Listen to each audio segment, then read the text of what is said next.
परिचय। क्या तुम जानती हो कि सभी सजीवों को भोजन की जरूरत होती है? इससे हमें कार्बोहाइड्रेट, प्रोटीन, वसा, विटामिन और खनिज यानी मिनरल मिलते हैं, जो शरीर के विकास, स्वास्थ्य और बढ़ने के लिए जरूरी होते हैं। हमें भोजन पौधों और जानवरों से मिलता है, जो खेती या पशुपालन के जरिए हमें प्राप्त होता है। श्रुति, हमारे वैज्ञानिक खेती और पशुपालन से होने वाले उत्पादन को बढ़ाने के प्रयासों में जुटे हैं।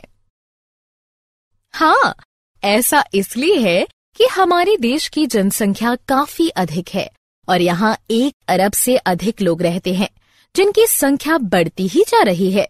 इस बढ़ती जनसंख्या को खिलाने के लिए हमें सालाना 1/4 अरब अनाज से अधिक की जरूरत होती है। इस बढ़ती जरूरत को पूरा करने के लिए अधिक जमीन पर खेती करनी होगी। हालांकि हमारी जनसंख्या में बढ़ोतरी से घरों और उद्योगों के लिए भी जमीन की जरूरत बढ़ी है, इसलिए खेती योग्य जमीन की कमी आई है। नतीजे के तौर पर हमारे पास खेती योग्य जमीन को बढ़ाने का जरिया नहीं है, इसलिए आवश्यक ये है कि हम फसलों और पशुओं की उत्पादकता को प्रभावी बनाएं। इस मांग को पूरा करने के लिए 2 बड़ी क्रांतियां हमारे यहाँ हुई हैं। पहली हरित क्रांति, इससे अनाज का उत्पादन बढ़ा, और दूसरी श्वेत क्रांति, इससे दूध की उपलब्धता के साथ ही उसके बेहतर और प्रभावी इस्तेमाल में बढ़ोतरी हुई। इन क्रांतियों की वजह से हमारे प्राकृतिक संसाधनों का व्यापक इस्तेमाल हो रहा है। ये हमारे प्राकृतिक संसाधनों को इस हद तक नुकसान पहुंचा रहा है कि उनके संतुलन के पूरी तरह नष्ट होने का खतरा पैदा हो गया है। इसलिए ये आवश्यक है कि हम अपने पर्यावरण को नुकसान पहुंचाए बगैर और इसके संतुलन को बरकरार रखते हुए अपना खाद्य उत्पादन बढ़ाएं। उद्देश्य। इस पाठ के अंत में आप निम्न करने में सक्षम हो जाएंगे: फसल उत्पादन में बढ़ोतरी को समझना, फसलों के विविध प्रकारों में सुधार को समझना, अनाज उत्पादन प्रबंधन को समझना, पोषण के प्रबंधन को समझना, खाद क्या है इसे समझना, खादों के गुणों और प्रकृति को समझना। सिंचाई की प्रक्रिया को समझना, उपज के प्रारूप को समझना, फसल सुरक्षा के प्रबंधन को समझना, फसलों के भंडारण के तरीकों का अध्ययन करना। फसल उत्पादन में सुधार। हम सभी जानते हैं कि गेहूं, धान, मक्का, बाजरा और ज्वार हमारी ऊर्जा जरूरतों के लिए कार्बोहाइड्रेट प्रदान करते हैं। चना, मटर, उड़द, मूंग, अरहर और मसूर जैसी दालों से हमें प्रोटीन मिलता है। इसी तरह सोयाबीन, मूंगफली, तिल, रेंडी यानी अरंडी, सरसों, अलसी और सूरजमुखी जैसे तिलहन उत्पाद हमें जरूरी वसा देते हैं। हम जानते हैं कि फल, सब्जियों और मसालों से हमें कई सारे विटामिन और लवण के साथ ही छोटी मात्रा में प्रोटीन, कार्बोहाइड्रेट और वसा भी मिलते हैं। कुछ जानवरों के लिए कई अनाज जैसे जई, बरसीम और सूडान घास को खाद्य के तौर पर उगाया जाता है।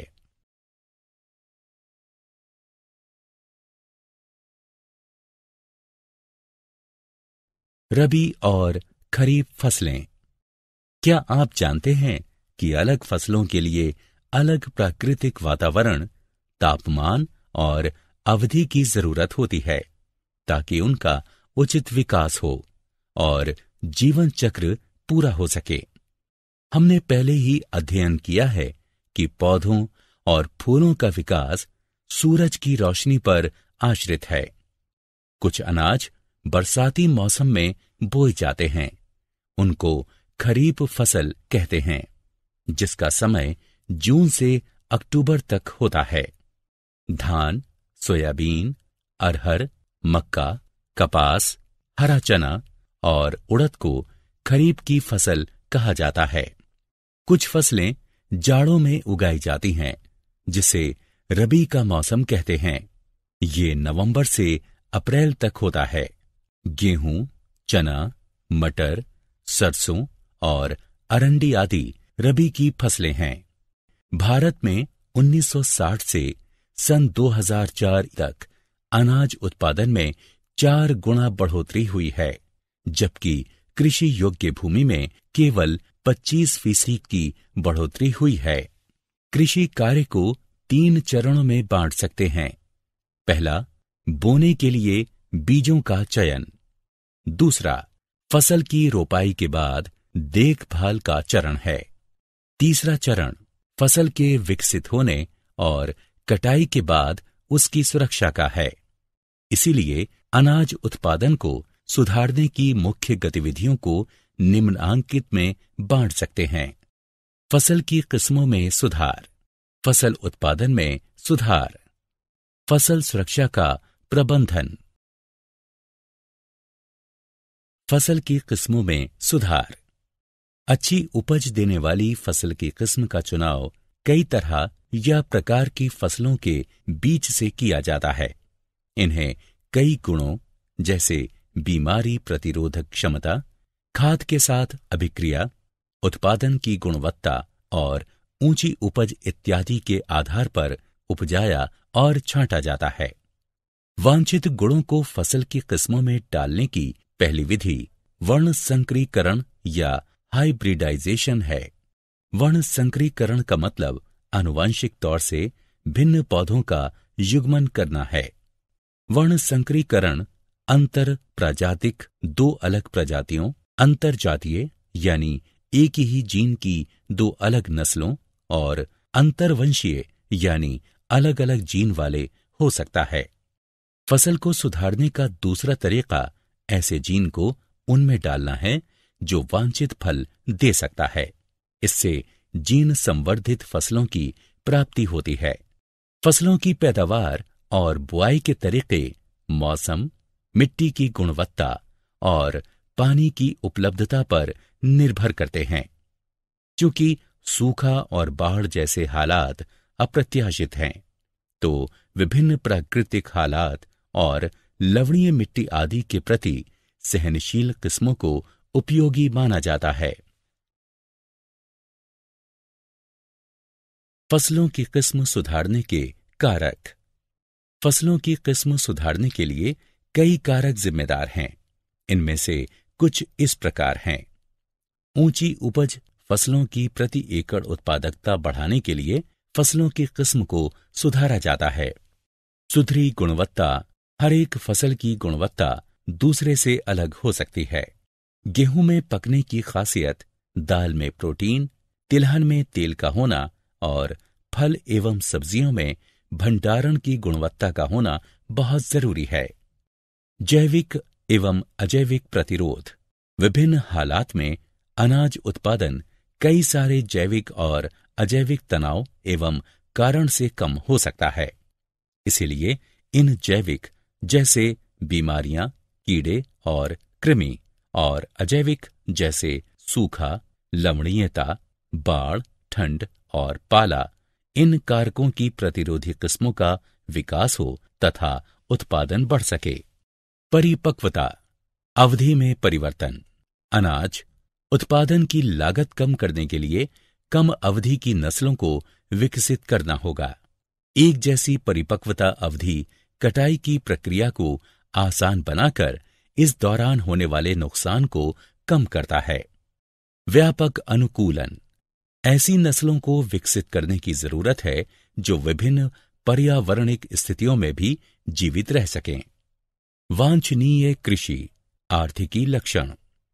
चारा देने वाली फसलों को लंबा और कई शाखों से युक्त होना चाहिए, जबकि अनाज के पौधों को बौना होना चाहिए ताकि ये जमीन से कम पोषक तत्वों का शोषण कर सकें।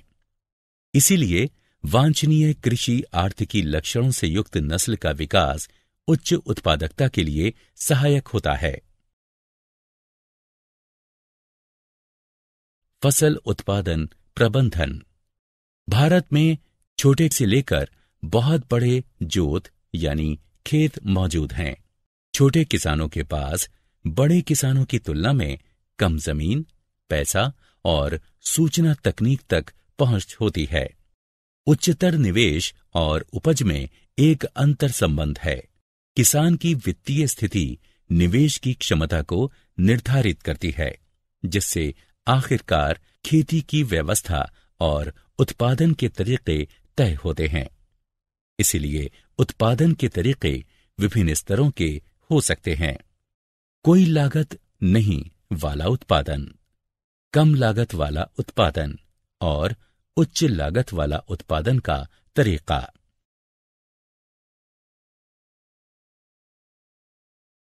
पोषण प्रबंधन। पौधों को बढ़ने और विकास के लिए पोषण की जरूरत होती है। पौधों के लिए 17 पोषक तत्व आवश्यक हैं। पौधों को हवा, पानी और मिट्टी से पोषण मिलता है। हवा कार्बन और ऑक्सीजन देता है। हाइड्रोजन पानी से मिलते हैं और बाकी 13 तत्व पौधों को मिट्टी से मिलते हैं। इन 13 तत्वों में क्षय की काफी मात्रा में जरूरत होती है, इसलिए इनको स्थूल पोषक यानी मैक्रोन्यूट्रिएंट्स कहते हैं। बाकी के 7 तत्वों की जरूरत पौधों को कम मात्रा में होती है और इनको सूक्ष्म पोषक यानी माइक्रोन्यूट्रिएंट्स कहते हैं। इन पोषक तत्वों की कमी पौधों में दैहिक प्रक्रिया जैसे पुनरुत्पादन, विकास और बीमारियों से लड़ने की क्षमता को प्रभावित करती है। उपज को बढ़ाने के लिए मिट्टी को खाद और उर्वरक के तौर पर मिट्टी में इन पोषक तत्वों को दिया जा सकता है।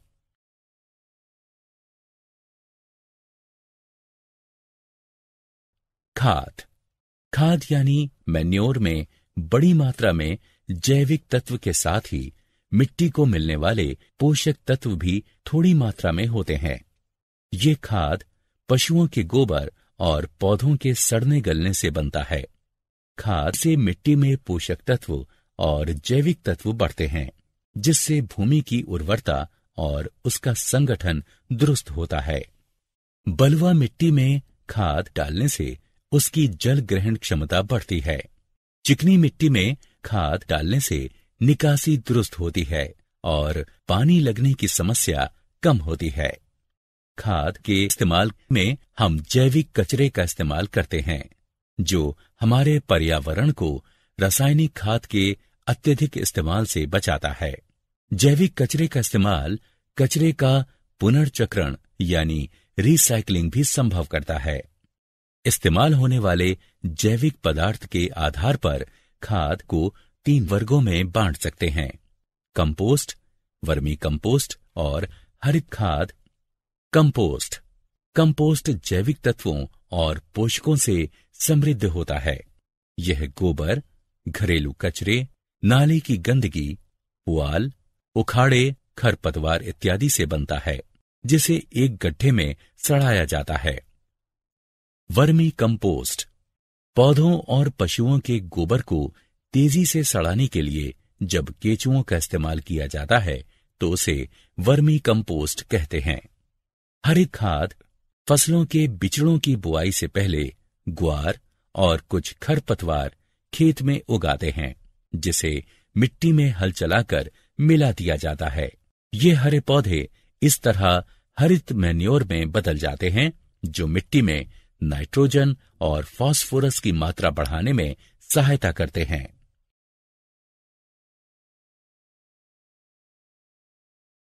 उर्वरक व्यावसायिक तौर पर पौधों के लिए उत्पादित होने वाले पोषक तत्व हैं। ये नाइट्रोजन, फास्फोरस और पोटाश की मात्रा बढ़ाते हैं। ये बेहतर वानस्पतिक विकास, पत्ते, शाखाएं और फूल को सुनिश्चित करने के लिए इस्तेमाल किए जाते हैं, जिनसे स्वस्थ पौधे बनते हैं। उच्च लागत की खेती में बेहतर उपज के लिए उर्वरक एक कारक है। उर्वरक के पूर्णतः काम आने के लिए उसको उचित मात्रा, समय और इस्तेमाल से पहले और बाद की सावधानी का ख्याल रखते हुए खेतों में डालना चाहिए। अत्यधिक सिंचाई की वजह से खेत में मौजूद खाद बह जाती है और पौधों द्वारा पूरी तरह शोषित नहीं हो पाती। यही अतिरिक्त खाद बाद में पानी में प्रदूषण फैलाने का काम करती है।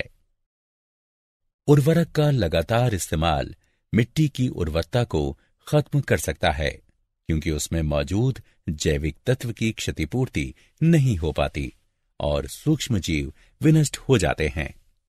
अनाज उत्पादन को अधिकतम करने के लिए हमें रासायनिक खादों के अल्पकालिक और मैन्योर यानी जैविक खाद के दीर्घकालीन उपयोग के लाभ पर विचार करना चाहिए, ताकि मिट्टी की उर्वरता बनी रहे।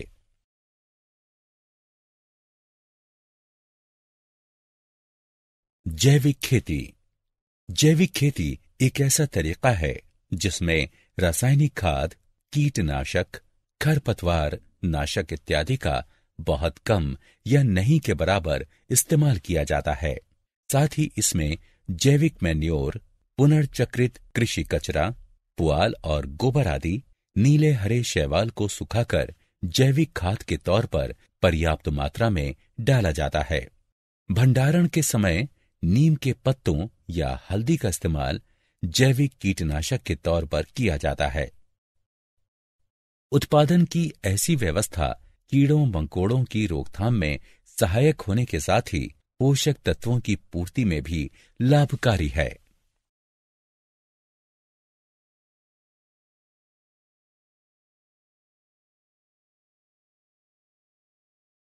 सिंचाई।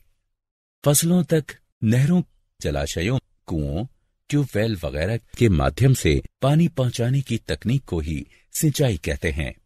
सिंचाई इन वजहों से महत्वपूर्ण है: जरूरी तत्वों का वितरण, बीजों का अंकुरण, विकास, पोषक तत्वों का अवशोषण।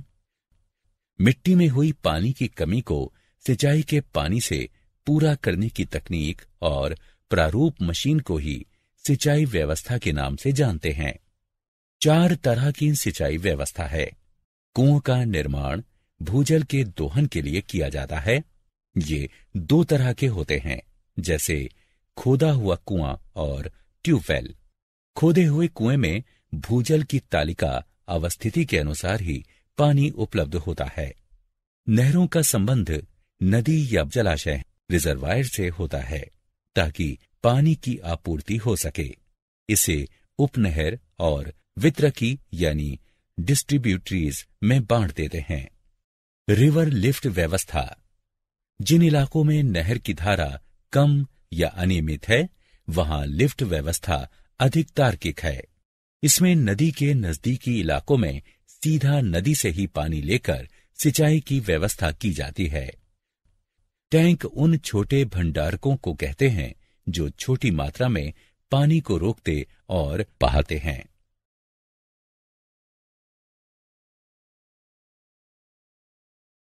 बुआई के प्रारूप या पैटर्न। फसलों की बुआई के विभिन्न तरीके अपनाए जा सकते हैं ताकि अधिकतम लाभ मिल सके। फसलों की बुआई के 3 मुख्य तरीके हैं: मिश्रित बुआई, अंतरोपण या इंटरक्रॉपिंग। फसलों का आवर्तन। मिश्रित बुआई का मतलब जमीन के एक ही टुकड़े पर 2 या अधिक फसलों को उगाना है। उदाहरण: गेहूं और चना, या गेहूं और सरसों, या मूंगफली और सूरजमुखी। ये खतरे को कम करता है और किसी एक फसल के नुकसान के वक्त कुछ भरोसा देता है। इंटरक्रॉपिंग से मतलब भूमि के एक ही टुकड़े पर निश्चित क्रम में 2 या अधिक फसलों को उगाना है। फसलों का चुनाव पोषक तत्वों की जरूरत के आधार पर किया जाता है। इसमें एक फसल की एक कतार बोकर दूसरे अनाज की कुछ कतारें लगाते हैं। पूरे खेत में यही क्रम चलता है। उदाहरण: सोयाबीन और मक्का, या बाजरा और लोबिया। इसी तरीके में पोषक तत्वों का अधिकतम उपयोग हो पाता है। इस तरीके में किसी एक फसल में फैली बीमारी या कीड़े का पूरे खेत में असर भी रोका जा सकता है। इस तरह दोनों ही फसलों से बेहतर नतीजे मिलते हैं। फसलों का आवर्तन पूर्व नियोजित और सुचिंतित तरीके से जमीन के एक टुकड़े पर विविध फसलों को उगाना है। यह समय की अवधि पर निर्भर करता है कि फसलों का युग्म में आवर्तन कैसे करें। नमी और सिंचाई की सुविधा को देखकर भी एक कटाई के बाद दूसरी फसल का चुनाव किया जाता है। अगर आवर्तन सही ढंग से किया जाए तो बेहतर उपज के साथ 2 या 3 फसलें वार्षिक तौर पर प्राप्त की जा सकती हैं। फसल सुरक्षा का प्रबंधन। जब हम खेतों को देखते हैं तो पाते हैं कि फसलों में काफी खरपतवार, कीड़े मकोड़े और बीमारियां पाई जा रही हैं। अगर सही समय पर खरपतवार और कीड़ों को नियंत्रित नहीं किया जाए तो वे फसल का अधिकांश नष्ट कर सकते हैं। खरपतवार हमारे खेत में उगे अनचाहे पौधे हैं और भोजन, जगह एवं प्रकाश के लिए प्रतियोगी भी। उदाहरण: गोखरू, गाजर, घास, मोथा। खरपतवार पोषक तत्वों को अवशोषित कर फसलों के विकास को कम कर देते हैं। इसीलिए जुते हुए खेत से फसल के विकास के शुरुआती दौर में ही खरपतवार को हटा देना अच्छी उपज के लिए बेहद जरूरी है। आमतौर पर कीड़े मकोड़े खेत में 3 तरीकों से हमला करते हैं। वे जड़, तना और पत्तों पर हमला करते हैं। वे पौधे के विभिन्न हिस्सों से कोशिका का रस चूस लेते हैं या वे तने और फल पर हमला करते हैं। इस तरह वे फसल के स्वास्थ्य को प्रभावित कर उपज को कम कर देते हैं। पौधों में बीमारियां कीटाणु, कवक और विषाणुओं जैसे रोगाणु फैलाते हैं जो मिट्टी, पानी और हवा में मौजूद होते हैं और पौधों को संक्रमित कर सकते हैं। खरपतवार, कीड़ों और बीमारियों का नियंत्रण कई तरीकों से किया जाता है। सबसे आम तरीका कीटनाशकों का इस्तेमाल करना है, जिसमें कवकनाशी, कीटाणुनाशक और पादप कीटनाशक शामिल हैं। ये पौधों पर स्प्रे किए जाते हैं या मिट्टी और बीजों के शोधन में इस्तेमाल होते हैं। जैसा कि हम सभी जानते हैं, इन रसायनों का अधिक इस्तेमाल समस्या पैदा करता है क्योंकि वे कई पौधों और जानवरों के लिए विषैले होते हैं और पर्यावरण में प्रदूषण फैलाते हैं। खरपतवार नियंत्रण के तरीकों में मशीन से उनको हटाना भी शामिल है। आपको ये भी जानना चाहिए कि खरपतवार का नियंत्रण भूमि की अच्छी तैयारी, समयानुकूल बुआई, इंटरक्रॉपिंग और फसल आवर्तन, बीजों के प्रतिरोधी किस्मों के इस्तेमाल या गर्मी में गहरी सिंचाई के तरीकों से भी किया जा सकता है। अनाज का भंडारण। कृषि उत्पादों में भंडारण का नुकसान बहुत अधिक हो सकता है। इस नुकसान के लिए जिम्मेदार कारक जैविक कीड़े, कुतरने वाले जानवर, कवक, दीमक और जीवाणु तथा अजैविक भंडारण की जगह में अनुचित नमी और तापमान दोनों तरह के होते हैं।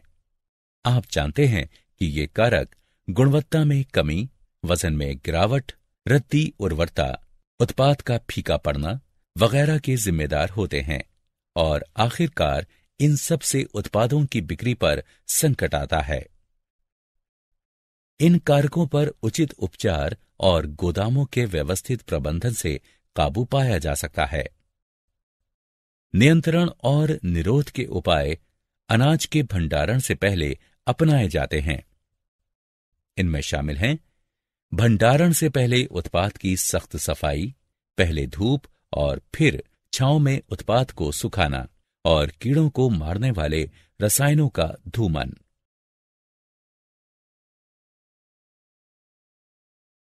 क्या आप जानते हैं, कृषि मंत्रालय की शोध एवं विकास एजेंसी ने चावल की 10 नई किस्मों की खोज की है।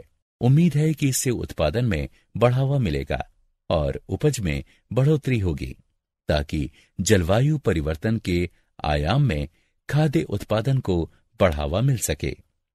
ये किस्में हैं वर्षा, धनु, शिंगम, कुंजु कुंजु, वर्ण, कुंजु कुंजु प्रिया, गौरी और श्वेता।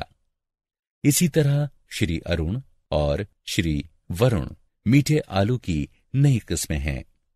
चारा बनने वाली फसल की 3 नई किस्में भी BL 180, JHO 99-1 और RO 19 के नाम से जानी जाती हैं।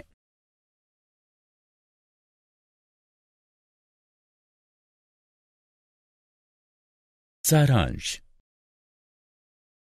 आइए हमने जो कुछ सीखा है उसे संक्षेप में दोहराएं। फसलों के लिए आवश्यक 13 पोषक तत्व हैं। इनमें से 6 काफी मात्रा में आवश्यक हैं, जिनको स्थूल पोषक के नाम से जानते हैं, जबकि बाकी 7 तत्वों की कम मात्रा में जरूरत होती है। मैन्योर और खाद फसलों को पोषक तत्व देने के मुख्य स्रोत हैं। जैविक खेती एक ऐसा तरीका है जिसमें खाद, कवकनाशी, कीटनाशक आदि के तौर पर रसायनों का कम से कम या बिल्कुल ही नहीं उपयोग किया जाता है। जैविक खाद, पुनर्चक्रित कचरे और खेती के स्वस्थ तरीकों का इसमें अधिकाधिक इस्तेमाल होता है। मिश्रित खेती एक खास खेत पर कृषि उत्पादन के साथ ही पशुपालन इत्यादि इकट्ठा करने को कहते हैं।